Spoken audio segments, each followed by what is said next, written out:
नमस्कार, मैं हूं दिव्या और आप देख रहे हैं अलर्ट राजस्थान न्यूज। यदि आपने हमारा चैनल सब्सक्राइब नहीं किया है तो आज ही सब्सक्राइब कर लें और बेल आइकन जरूर क्लिक करें। आइए रुक करते हैं हेडलाइंस की ओर। उदयपुर में गुरुवार का दिन रहा पुलिस के नाम। सूरजपुर थाना पुलिस ने सोने की ठगी करने वाले गिरोह का किया पर्दाफाश, तो हिरणमंगरी थाना पुलिस ने नकबजनी के मामले में 2 अभियुक्तों को किया गिरफ्तार। दोनों ने कबूली 42 वारदातें। रीट परीक्षा के आयोजन को लेकर एक बार फिर तैयार है उदयपुर जिला प्रशासन। 2 दिन की 4 पारियों में 75,000 से अधिक परीक्षार्थी आजमाएंगे अपना भविष्य, तो दूसरी ओर नकल रोकने के लिए किए गए हैं विशेष इंतजाम।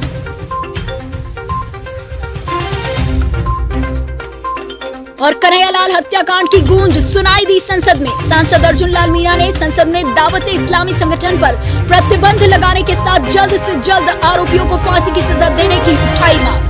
अब खबरें विस्तार से।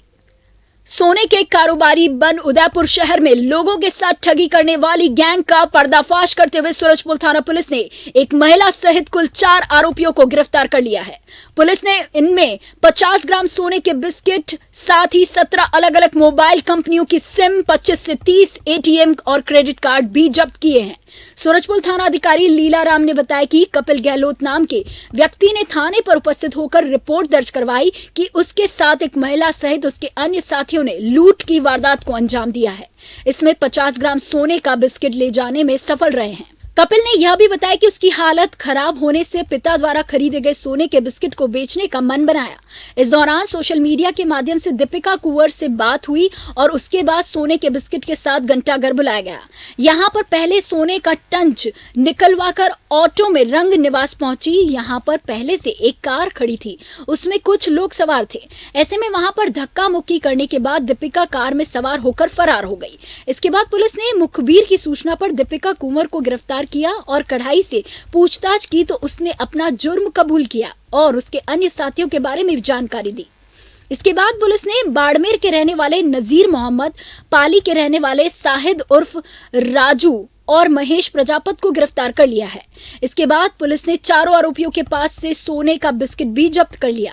पुलिस को यहां पर पता चला है कि उनके साथ कुछ अन्य साथी भी हैं। इस पर पुलिस ने उनकी तलाश शुरू कर दी है। थाना अधिकारी ने बताया कि इस मामले में पुलिस सभी पहलुओं पर गहनता से जांच में जुटी हुई है।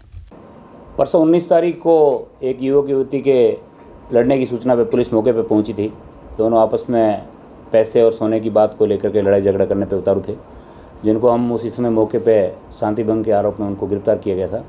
कल उनको न्यायालय में पेश किया और सारा घटनाक्रम इस तरह से जानकारी में आया कि जो लड़का है वो उदयपुर का है। उसके साथ में कुछ शातिर लोगों ने ऑनलाइन प्लेटफॉर्म पे संपर्क करके और उसका 50 ग्राम सोना जो था वो लूट लिया जिस पर प्रार्थी से रिपोर्ट प्राप्त की गई और अनुसंधान किया तो पाया गया कि पाली और बाड़मेर का कुछ गैंग गिरोह अपने आप को फर्जी मीडिया बता करके और ऑनलाइन प्लेटफॉर्म पे सोने के व्यापारी कारोबारी बता करके और लोगों को गुमराह करके और उनसे मोटी रकम और सोने चांदी का धोखाधड़ी करते हैं। इस क्रम में हमने संपूर्ण अनुसंधान से अब तक 4 लोगों को गिरफ्तार किया है, जिसमें एक महिला है। ये लोग फर्जी आईडी बनाते हैं, फर्जी आधार कार्ड के उस पर अपनी पहचान लगाते हैं और भोले वाले लोगों को सोने के नाम पे धोखाधड़ी करते हैं। कितनी सिमें बरामद हुई, कितने मोबाइल बरामद हुए और क्या मतलब कितने के पास में क्या बरामद हुआ? 2 दर्जन के आसपास एटीएम कार्ड, क्रेडिट कार्ड बरामद हुए, 16 सिमें बरामद हुई है और अलग अलग न्यूज़ के और पहचान पत्र मिले हैं और 7-8 मोबाइल जब्त हुए। आगे का अनुसंधान कर रहे हैं। सर, ये जो है पकड़ना आए वो कहाँ के हैं? 3 लोग पाली के हैं, एक लड़का जो है वो बाड़मेर का है। मुख्य जो शातिर है वो बाड़मेर का है। अब तक कितने वारदातें कबूल करी सर इन्होंने? कुछ वारदात इन्होंने दिल्ली और गुजरात और अलग अलग जगहों से अभी ये बता रहे हैं, लेकिन उसका वेरिफिकेशन अभी करवाना शेष है। आज ही गिरफ्तार किया है, सारा अनुसंधान शेष है, बाद में बता पाएंगे। ठीक है सर, वो बहुत सारे डेबिट कार्ड कहीं इन्होंने मिसयूज वगैरह कोई? हाँ, वो अनुसंधान का विषय है। अगर मिसयूज़ किया है तो उसकी भी अभी करके और आगे की कार्रवाई करेंगे। आरोपियों के नाम जो महिला है वो दीपिका कंवर है, 23 साल की महिला है। दूसरा एक फिरोज़ खान है जो सावा पुलिस थाना सेड़वा का रहने वाला है। तीसरा जो मुलजिम है वो मोहम्मद शाहिद है जो पाली का रहने वाला है, और एक महेश प्रजापति है जो पाली का रहने वाला है। अब वो तो जब कल इनको न्यायालय में पेश किया, उस दौरान जब इन दोनों से वार्तालाप की गई तो जो युवती थी उसके बयान संदिग्ध थे, और जो युवक था उसकी बातों को वेरीफाई कराया गया कि उसने सोना खरीदा या नहीं खरीदा, 50 ग्राम सोने का बिस्किट वो कहाँ से लाया। तो ये जो सूचना थी तस्दीक हुई, और तस्दीक के आधार पर जब प्रथम दृष्टया ये पाया गया कि इस युवक के साथ में कुछ गैंग ने मिलकर के बदमाशी करी है, तो उस पर प्रथम सूचना रिपोर्ट दर्ज करी और अनुसंधान किया गया। उदयपुर शहर की हिरनमंगरी थाना पुलिस को बड़ी सफलता मिली है। पुलिस ने सेक्टर 4 स्थित ज्वेलरी की शॉप पर हुई नकबजनी की घटना का पर्दाफाश करते हुए 2 अभियुक्तों को गिरफ्तार किया है। दोनों अभियुक्तों ने अब तक 42 वारदातों को करना कबूल कर लिया है। थानाधिकारी राम सुमेर मीणा ने बताया कि थाना क्षेत्र के सेक्टर 4 में 9 जुलाई की रात्रि को ज्वेलरी शॉप पर नकबजनी की घटना को अंजाम दिया गया। इस घटना के बाद थाने में दी गई लिखित रिपोर्ट पर कार्यवाही करते हुए 2 आरोपियों को गिरफ्तार कर लिया गया। उन्होंने बताया कि दोनों आरोपियों का नाम कमलेश ही है, जो कि गोगुंदा क्षेत्र के रहने वाले हैं। पुलिस अब दोनों से चोरी का माल बरामद करने के प्रयास में जुटी हुई है। इसके अलावा दोनों आरोपियों ने अब तक 42 वारदातें करना कबूल किया है। इन वारदातों में चोरी, नकबजनी, लूट की वारदातें शामिल है। उदयपुर में 23 और 24 जुलाई को होने वाली रीट परीक्षा को लेकर जिला प्रशासन अपनी तैयारियों को अंतिम रूप देने में जुटा हुआ है। इस बार 2 दिनों में 75,000 से ज्यादा परीक्षार्थी परीक्षा देने के लिए उदयपुर आएंगे। शहर में परीक्षा के लिए कुल 69 सेंटर बनाए गए हैं। परीक्षा को लेकर अतिरिक्त जिला कलेक्टर प्रशासन ओपी बुनकर ने बताया कि यहां पर आने वाले सभी परीक्षार्थियों के लिए ठहरने के लिए निःशुल्क व्यवस्था की गई है। शहर के सभी रैन बसेरों के साथ साथ सामाजिक संगठनों के भवनों में भी परीक्षार्थियों को ठहराया जाएगा। उन्होंने यह भी बताया कि राज्य सरकार के निर्देश पर परीक्षार्थी निःशुल्क परिवहन सेवा का लाभ ले सकेंगे। उन्हें केवल अपना एडमिट कार्ड बताना होगा। इसके अलावा सभी परीक्षा केंद्रों पर सरकारी कर्मचारियों की ड्यूटी लगाई गई है। शहर में 43 सरकारी परीक्षा केंद्रों के अलावा कुछ निजी परीक्षा केंद्रों पर अधीक्षक से लेकर चतुर्थ कर्मचारी तक सरकारी कर्मचारियों की नियुक्ति की गई है। ओपी बुनकर ने बताया कि रीट की परीक्षा के लिए सभी परीक्षा केंद्रों पर सुरक्षा के मद्देनजर इंतजाम किए गए हैं। सभी केंद्रों पर पुलिस के जवानों के साथ साथ आला अधिकारी नजर बनाए रखेंगे। अतिरिक्त जिला कलेक्टर प्रशासन ओपी बुनकर ने यह भी बताया कि इस बार परीक्षा केंद्रों पर परीक्षार्थियों को 2 घंटे पहले पहुंचना होगा। पहली पारी सुबह 10 बजे शुरू होगी। इसके लिए परीक्षार्थियों को 2 घंटे पहले यानी 8 बजे केंद्र पर पहुंचना होगा। 9 बजे बाद किसी भी प्रत्याशी को प्रवेश नहीं दिया जाएगा। इसी प्रकार दोपहर 3 बजे होने वाली परीक्षा के लिए 1 बजे प्रत्याशी को केंद्र पर पहुंचना होगा। उन्होंने बताया कि परीक्षार्थियों को एडमिट कार्ड पर लिखे नियमों की पालना करनी होगी। उन्हीं के तहत प्रवेश दिया जाएगा। रीट को देखिए 23 और 24 को यानी परसों और नरसों 2-2 पारियों में एग्ज़ाम है। और प्रथम पारी जो है वो परसों सुबह जो होगी 10 से लेकर 12:30 बजे तक, और उसमें जो परीक्षार्थी हैं उनकी एंट्री 1 घंटे पूर्व तक यानी कि 9 बजे तक ही अलाउड है। 8 बजे एंट्री चालू हो जाएगी, 8 से लेकर 9 बजे के बीच में ही एंट्री उनकी होगी। और उस पहली पारी के अंदर हमारे यहाँ 69 सेंटर हैं और उसमें 25,000 कैंडिडेट्स जो है वो बैठ रहे हैं। और उसके बाद दूसरी पारी जो है वो 3 बजे से प्रारंभ होगी और उसमें एंट्री 2 बजे तक ही अलाउड है कैंडिडेट्स की। उसमें करीब 15,000 कैंडिडेट्स बैठ रहे हैं।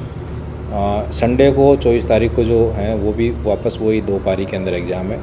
उसमें पहली पारी में करीब 16,000 लोग हैं और दूसरी पारी में 19,000 लोग हैं। तो इस तरह से जो है करीब 75,000 लोग जो है हमारे यहाँ परीक्षा ले रहे हैं। और ये मुख्यतः उदयपुर ज़िले के हैं और आसपास के ज़िलों के भी कुछ लोग अगर वहाँ कैपेसिटी नहीं है या उन्होंने जानबूझ के उदयपुर सेंटर प्रेफरेंस दिया है तो उनको उदयपुर सेंटर मिला है, जिसमें बांसवाड़ा के करीब 9-10 हज़ार कैंडिडेट्स प्रतिदिन आ रहे हैं और डूंगरपुर के भी हैं, प्रतापगढ़ के हैं, कुछ चित्तौड़ और राजसमंद के भी हैं। तो मुख्यतः अपने संभाग के ही हैं और यहाँ पर परिवहन की उनकी व्यवस्था की गई है। बसें, निजी बसें भी लगाई जा रही हैं और रोडवेज़ की बसें भी हैं, तो आना जाना उनका निःशुल्क रहेगा। और उसके अलावा बाकी जो नगर निगम और यूआईटी के सार्वजनिक भवन हैं या सामुदायिक केंद्र हैं उनके ऊपर भी रुकने की व्यवस्था की गई है। और अन्य जो सामाजिक संगठन है उनसे भी रिक्वेस्ट की गई है, उसमें से भी कई जगह ऐसी व्यवस्था की गई। उसके पृथक से प्रेस नोट भी जारी हो रहा है और जो रेलवे स्टेशन, बस स्टैंड इनके ऊपर फ्लैक्स भी लगाए जाएंगे कि कहाँ कहाँ परीक्षार्थियों के रुकने की निःशुल्क व्यवस्था की गई है, और दानदाताओं और भामाशाहों के सहयोग से उनके भोजन की भी व्यवस्था जो है वो की जा रही है। इसके अलावा परीक्षा को देखते हुए इसमें प्रत्येक 10 सेंटर पे एक जोनल मजिस्ट्रेट और प्रत्येक 10 सेंटर पे एक एरिया मजिस्ट्रेट और 5 सेंटर पे एक एरिया मजिस्ट्रेट जोनल मजिस्ट्रेट लगाया गया है। तो इस तरह से 21 अलग से जो टीम्स हैं जो इनको वो फील्ड में घूमेंगी। प्रत्येक सेंटर के लिए एक पेपर कोऑर्डिनेटर अलग से लगाया गया है, वो अपने सेंटर पे जो है वो ले जाके पेपर वहाँ पर डिस्ट्रीब्यूट करेंगे। और सेंटर पे सभी कार्मिक राजकीय कार्मिक होंगे। अगर जो हमारे 43 सेंटर तो राजकीय सेंटर हैं, बाकी निजी सेंटर्स भी हैं, लेकिन किसी भी निजी सेंटर पे कोई भी निजी स्टाफ कार्मिक नहीं रहेगा। सभी राजकीय कार्मिक लगाए गए हैं, चाहे सेंटर सुपरिटेंडेंट हो, चाहे से 4th क्लास 4 एम्प्लॉई क्यों नहीं हो। और पेपर की सुरक्षा के लिए और शांतिपूर्ण संपन्न होने के लिए जो पुलिस जाब्ता है वो उपलब्ध पूरा कराया जा रहा है, और ये इंश्योर किया जा रहा है कि पेपर बहुत ही शांतिपूर्ण तरीके से और बिना किसी बाधा के संपन्न हो। उदयपुर शहर की मालदास स्ट्रीट में हुए कन्हैयालाल हत्याकांड को सांसद अर्जुन लाल मीणा ने गुरुवार को संसदीय कार्रवाई के दौरान जोर शोर से उठाया। सांसद मीणा ने संसद में इस मामले को उठाते हुए कहा है कि कन्हैयालाल हत्याकांड मामले में राज्य सरकार पूरी तरह से विफल रही है।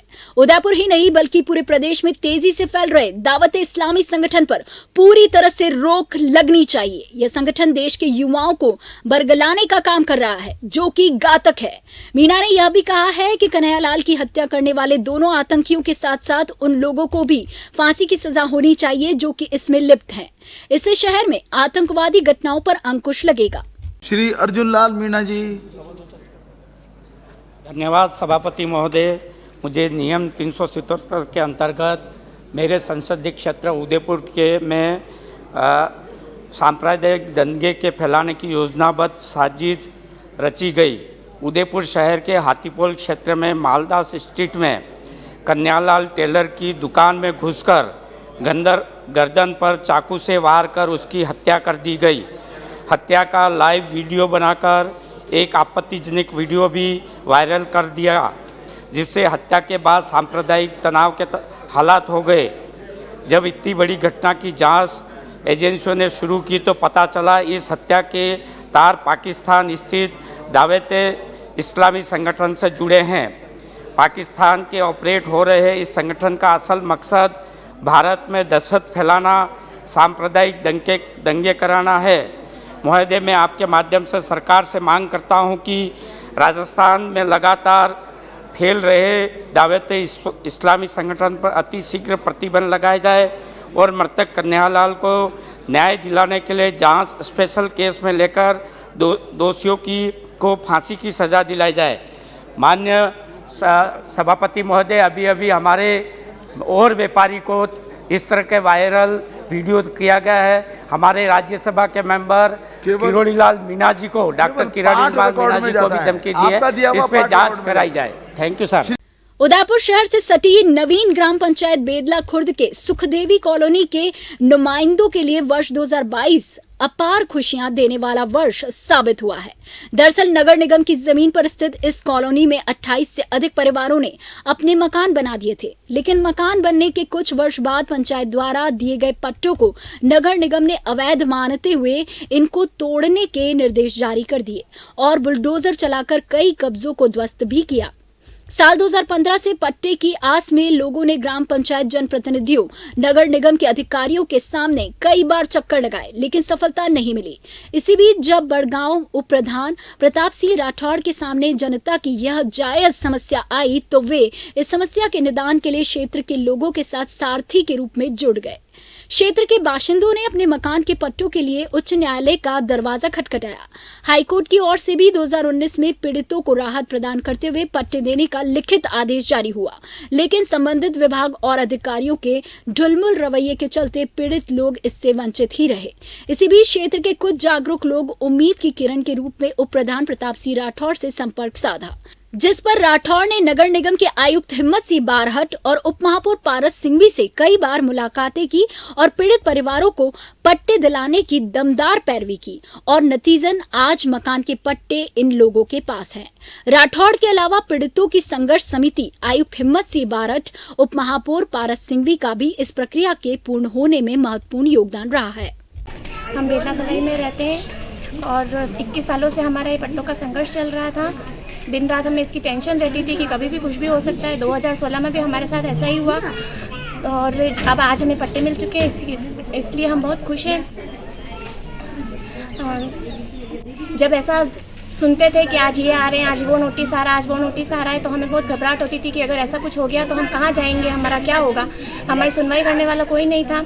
लेकिन आज हम सबके प्रयासों से, नगर निगम के अधिकारियों, हमारे प्रधान साहब, हमारी संघर्ष समिति, इन सब के प्रयासों से आज हमें पट्टे मिले। इसके लिए हम बहुत खुश हैं और जो खुशी है वो हम सबके चेहरों पर आप सबको देखने को आसानी से दिख रही होगी कि हम कितने खुश हैं। सुखदेव कॉलोनी बेतला से बस इस चीज़ की हमें बहुत खुशी है कि 2002 से जो अभी तक हमने लड़ाई लड़ी थी वो आज जाके जीत में तब्दील हुई और ये हमारे कुछ साथियों की वजह से पॉसिबल हुआ है, जो इतने बुरे समय में हमारे साथ में तब से खड़े आज तक खड़े हैं। और आज हमें इस चीज़ की बहुत कुछ ज़्यादा खुशी है कि हम इस सब चीज़ों को अच्छे से हैंडल करके और अपना पट्टा लेके आज हम लोग बैठे हैं। बस अब इस बात को हमें यही चाहूँगी ख़त्म करें और बस यही है कि ये चीज़ आगे किसी के साथ ना हो और ये जो हमें खुशी अब मिली है, ईश्वर से ये खुशी सभी को दे। Thank you.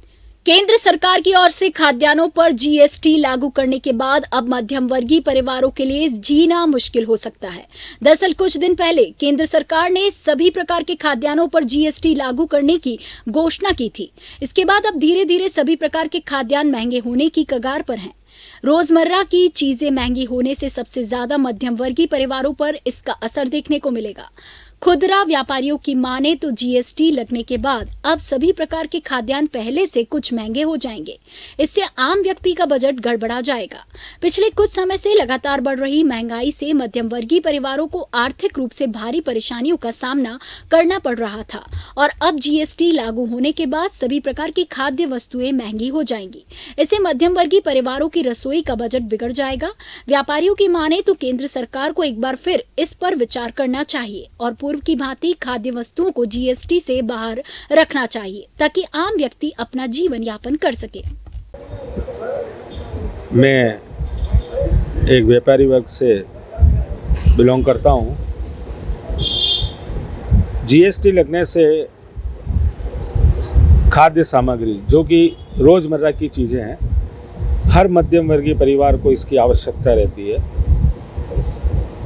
इसलिए जीएसटी लगने से जो भी खाद्य सामग्री है उन सब की रेटें बढ़ जाएगी और रेटें बढ़ने के खातिर मध्यम वर्गीय परिवार पर बहुत इसका असर पड़ेगा, क्योंकि आमदनी तो बढ़ी नहीं है और दिन पे दिन वैसे भी दूसरे खर्चे बढ़ते जा रहे हैं और ये और खाद्य सामग्री जीएसटी लगने से महंगी होने के खातिर इसकी महंगाई का असर मध्यम वर्गीय परिवार पर बहुत ज़्यादा पड़ेगा।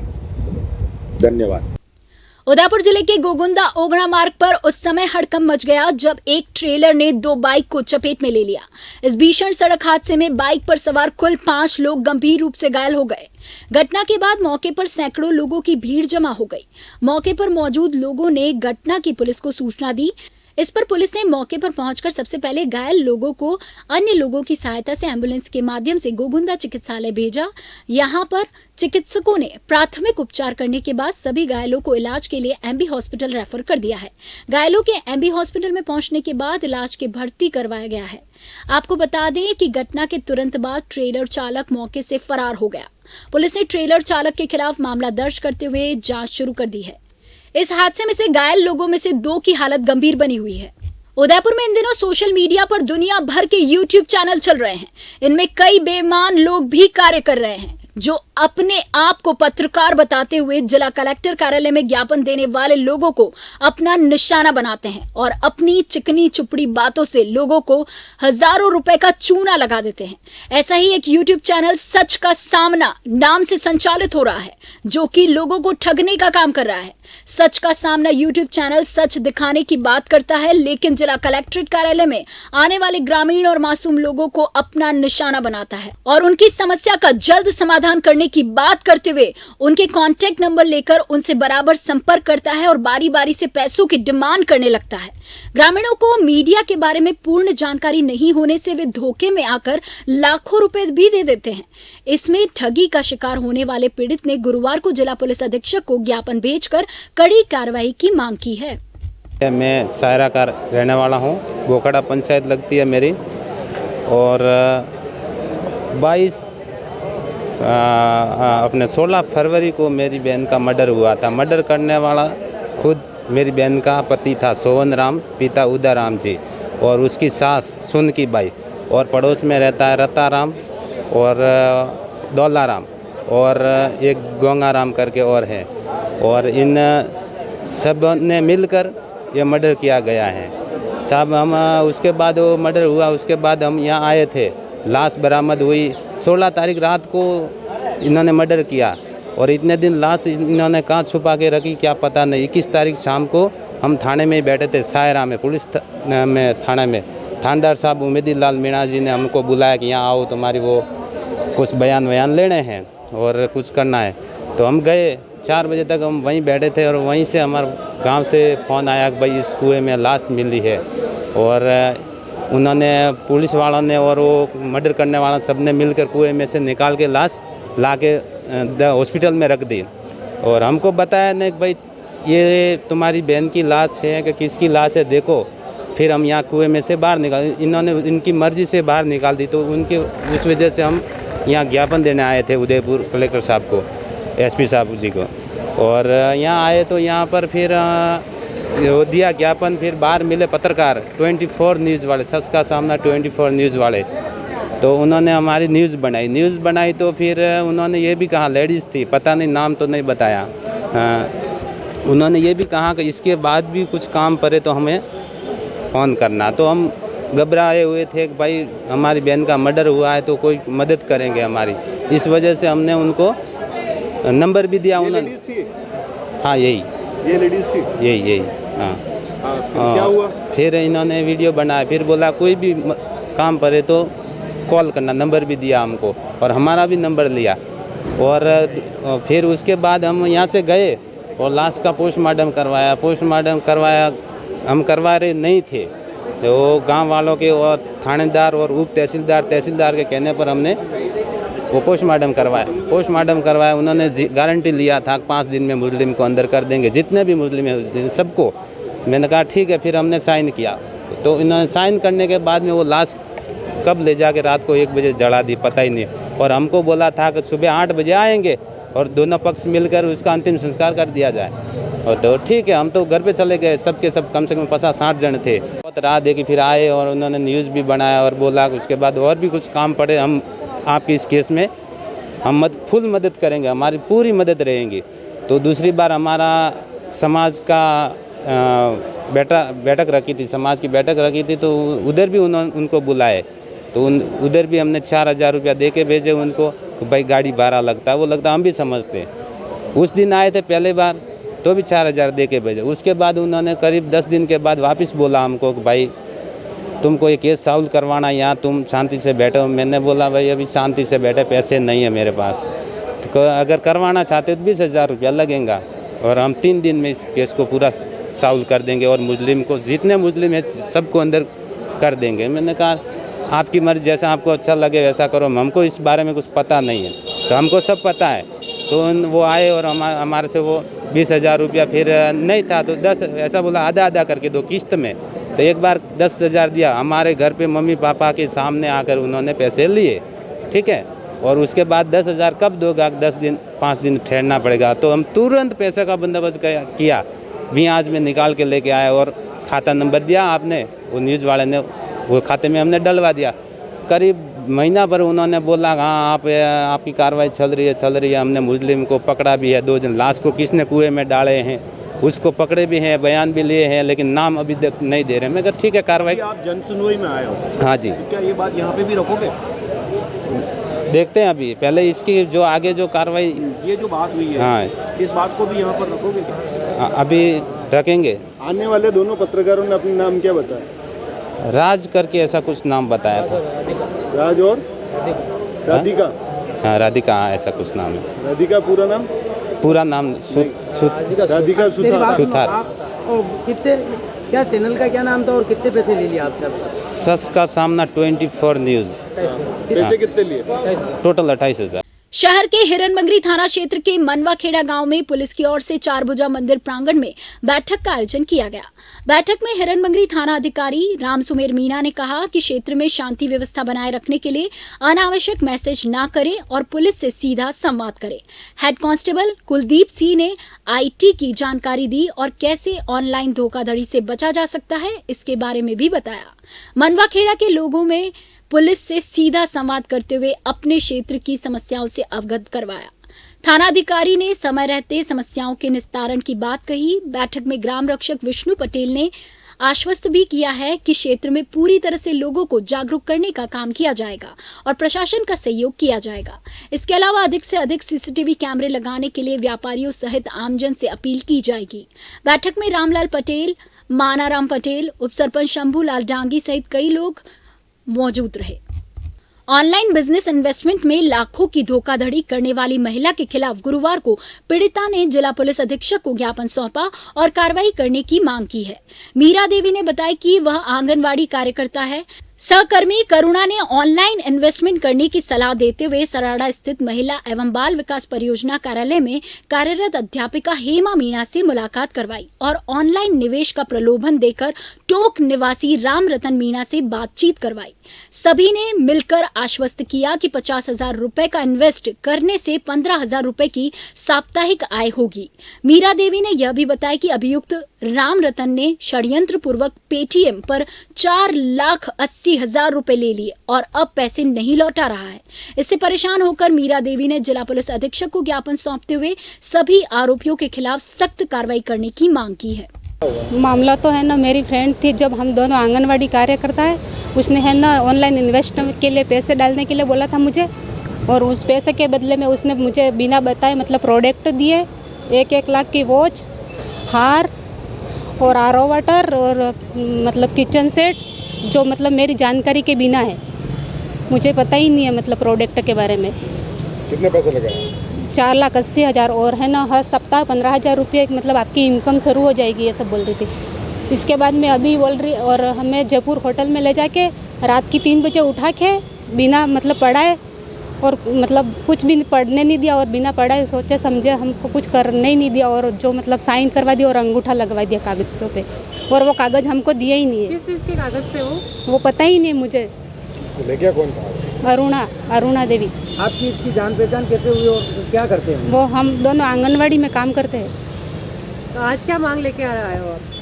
आज तो मुझे है ना मतलब मुझे है न्याय चाहिए, मतलब इस बात के लिए मुझे पैसे, मतलब मेरे घर बाहर चल ही नहीं रहा और मेरे घर में आए दिन झगड़ा, और मेरे 2 बच्चे छोटे छोटे वो प्राइवेट स्कूल में पढ़ रहे हैं, मतलब मैं खर्चा ही नहीं कर पा रही हूँ। सारे पैसे जो भी थे वो मैंने सारे लगा दिया, मेरे जेवर जेवर मैंने बैंक में रख दिया सारे। राजस्थान नर्सेज एसोसिएशन की उदयपुर ग्रामीण शाखा के सदस्यों ने गुरुवार को चिकित्सा विभाग के संयुक्त निदेशक के नाम ज्ञापन सौंपते हुए नर्सिंग ऑफिसर एवं महिला स्वास्थ्य कार्मिकों के पद स्थापन के साथ साथ वेतन समय पर देने और स्थानीयकरण करने की मांग की है। एसोसिएशन के सदस्यों की मांग है कि अधिशेष कार्मिकों को TSP क्षेत्र में तथा नॉन TSP क्षेत्र के श्रमिकों का नॉन TSP क्षेत्र में पदस्थापन करवाया जाए। उन्होंने यह भी कहा है कि विभाग की ओर से सूचना जारी नहीं होने की वजह से कार्मिकों के साथ साथ अन्य लोगों को भी परेशानी का सामना करना पड़ रहा है। आज हम सब नर्सेज जो यहाँ पे कलेक्टर साहब को ज्ञापन देने के लिए आए हैं, ये नर्सेज पिछले 6-7 महीने से इनको अधिशेष मानते हुए इनको सैलरी नहीं दी जा रही है और काफ़ी पीड़ित हैं। कोई किराया लेके रह रहा है, कोई कहाँ से ले रहा है। ये पूरे जिले भर ग्रामीण क्षेत्र से आई हुई नर्सेज हैं और कोरोना में रहते हुए इन्होंने अच्छा काम किया था। कोरोना के हिसाब से इनको अधिशेष मानते हुए ना अब अलग कर दिया है। तो हमारी मांग ये है कि भाई हमारा जो 6-7 महीनों से सैलरी रुकी हुई है उसको रेगुलर कर दी जाए, तो हमको अधिशेष सूची जारी की जाए। अभी तक हमको आज ही इसका पैसा अब तक तो कट रहा था, लेकिन अब वो पैसा भी नहीं कट रहा था, उसका उससे भी इंश्योर नहीं है। अभी कोई दुर्घटना हो जाती है तो इनको कोई लाभ मिलने वाला नहीं है, क्योंकि वो हॉस्पिटल वाले कह रहे हैं भाई आपका पैसा कट ही नहीं रहा, पैसे देने पड़ेंगे आपको। सब तरफ से परेशान हो रहे हैं। यहाँ हमको कोविड में तो ड्यूटियाँ लगवा दी गई, पोस्टिंग भी मिल गई हमको CMH ऑफिस से। उसके बाद ये हुआ है कि कोविड में रेगुलर काम कराया गया सब, फिर उसके बाद पद विरुद्ध लगाया गया। फिर इसके बाद हमको उस पद से निकाल कर हमको अधिशेष में डाल दिया गया है, जिसकी वजह से CMHO ऑफिस ज्वाइनिंग दे रहे हैं हम, ड्यूटीज़ भी है, सब कंट्री पर 7 मंथ से कोई सैलरी आई नहीं है, जिससे रेंट भरना, बच्चों के एडमिशन करवाना, हर चीज़ में बहुत दिक्कत आ रही है। तो इस परेशानी को पहले हमें वेतन की सुविधाएँ कराई जाएँ, उसकी वजह से सब मतलब पूरा पारिवारिक समस्याएं भी इतनी आ रही है सर, पैसे नहीं होने के कारण तो सब प्रॉब्लमें खड़ी होती है।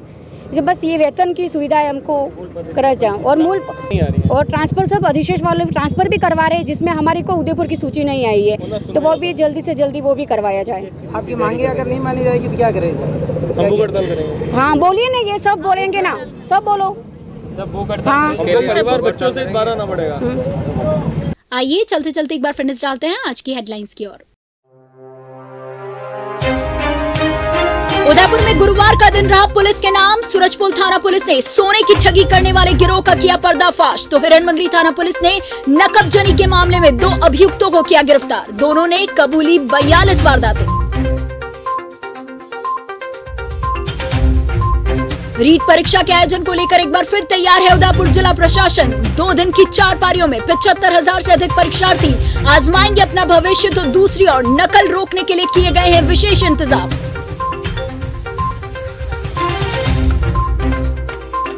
और कन्हैयालाल हत्याकांड की गूंज सुनाई दी संसद में। सांसद अर्जुन लाल मीणा ने संसद में दावत इस्लामी संगठन पर प्रतिबंध लगाने के साथ जल्द से जल्द आरोपियों को फांसी की सजा देने की उठाई मांग।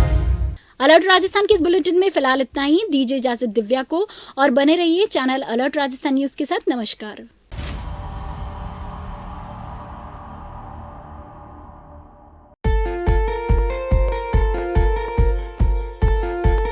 विश्व प्रसिद्ध झीलों की नगरी उदयपुर में स्थित श्री राम उच्च माध्यमिक विद्यालय गोकुलपुरा आयड़ की पहचान श्रेष्ठ शिक्षण पद्धति से है।